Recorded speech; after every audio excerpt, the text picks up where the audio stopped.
పార్థసారథి మాట్లాడుతున్నారు. లైవ్ చూద్దాం. రూపాయలకి ఒక 20 లీటర్స్ బాటిల్ ఏదైతే ఉంటుందో అది సరఫరా చేయాలి. ఉద్దానం ప్రాంతానికి ఒక 13,000 బాటిల్స్, అదేవిధంగా కుప్పం ప్రాంతానికి 533 హ్యాబిటేషన్స్ని కవర్ చేస్తుంది. ఇది కుప్పంలో దానికి 40,000 టార్గెట్తో 40,000 బాటిల్స్, అంటే 20 లీటర్ల ఏమంటారు వాటిని, బాటిల్స్ అంటారా, బబుల్స్తో ఎస్టిమేట్ చేసి ఒక సంస్థకి ఇవ్వటం జరిగింది. తర్వాత వచ్చిన ప్రభుత్వం దాన్ని పూర్తిగా నిర్వీర్యం చేయటం కానివ్వండి, అంటే తర్వాత వచ్చిన ప్రభుత్వం ఏం చేసిందంటే, బాధ్యత కలిగిన ప్రభుత్వం ఏదైనా సరే కొన్ని వారికి నచ్చని కార్యక్రమాలు ఉండొచ్చు అంతకుముందు చేసిన ప్రభుత్వం, కానీ ప్రతి కార్యక్రమాన్ని కూడా ఒకటే దృష్టితో, అది చంద్రబాబు నాయుడు గారి ప్రభుత్వం చేసింది, తెలుగుదేశం ప్రభుత్వం చేసింది, దాన్ని ఏదో ఒక విధంగా దాన్ని స్క్రాప్ చేసేయాలి అనే లక్ష్యంతో కానివ్వండి. అదేవిధంగా ఆపరేషనల్ కాస్ట్ కూడా చాలా పెరగటం మూలంగా, అంటే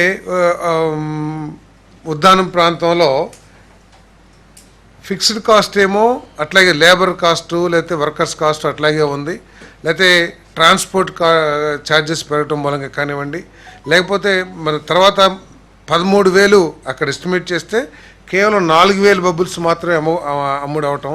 అదేవిధంగా కుప్పంలో 40,000 ఎస్టిమేట్ చేస్తే కేవలం 10,000, అంటే ప్రభుత్వం నుంచి ఎటువంటి సహకారం కానీ ఏమీ లేకపోవటం మూలంగా తీవ్రంగా నష్టపోవటం జరిగింది. ఆ నష్టం ఉద్దానం ప్రాంతంలో 575 లక్షలు, అదేవిధంగా కుప్పం ప్రాంతంలో 822 లక్షలు నష్టం జరిగింది. దీన్ని ఎస్టిమేట్ చేయడానికి ఏం చేసామంటే, తర్వాత O&M కింద ఎంత ఖర్చు అవుతుందని చెప్పేసి ఓపెన్ టెండర్స్ పిలిస్తే వాళ్ళు దీనికంటే కూడా చాలా ఎక్కువగా, దాదాపు దీనికి డబల్ కాస్ట్ కోట్ చేశారు. సో కాబట్టి వాళ్ళు అడిగింది రీజనబుల్గానే ఉంది, కాబట్టి వన్ టైం సెటిల్మెంట్ కింద ఈ వైబిలిటీ గ్యాప్ ఫండ్ ఇవ్వడానికి నిర్ణయం తీసుకుంటాం జరిగిందని చెప్పేసి మనం చేస్తాను. కాంట్రాక్టర్స్, చిన్న కాంట్రాక్టర్స్, కంపెనీ పేర్లు తెలియదు.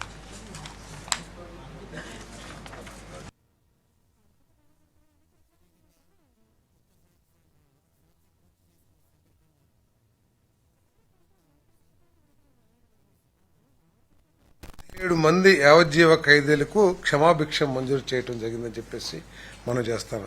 భారత సుప్రీంకోర్టు SLP క్రిమినల్ నెంబర్ 525/2021లోని ఆదేశాలకు అనుగుణంగా యావజ్జీవ ఖైదీల ముందస్తు విడుదలకు శాశ్వత మార్గదర్శకాలను జారీ చేసిన నేపథ్యంలో ఫిబ్రవరి 1, 2025 నాటికి అర్హులైన 17 మంది యావజ్జీవ ఖైదీలకు ప్రత్యేక క్షమాభిక్ష మంజూరు చేయడానికి హోంశాఖ చేసిన ప్రతిపాదన రాష్ట్ర మంత్రిమండలి ఆమోదం తెలియజేయడం జరిగిందని చెప్పేసి మనం చేస్తాను. నేను ఈ జీవిత ఖైదీలు ఎక్కువ కాలం శిక్ష పడిన వాళ్ళందరూ కూడా వాళ్ళ జీవితంలో మార్పు తెచ్చుకుని, లేకపోతే వాళ్ళు ఖైదీలకి పునరావాసం కల్పించాలని చెప్పేసి, సమాజంలో పరివర్తనతో వాళ్ళ జీవితంలో మార్పు రావాలని చెప్పేసి ఈ క్షమాభిక్ష ప్రసాదించడం జరిగిందని చెప్పేసి మనం చేస్తాను.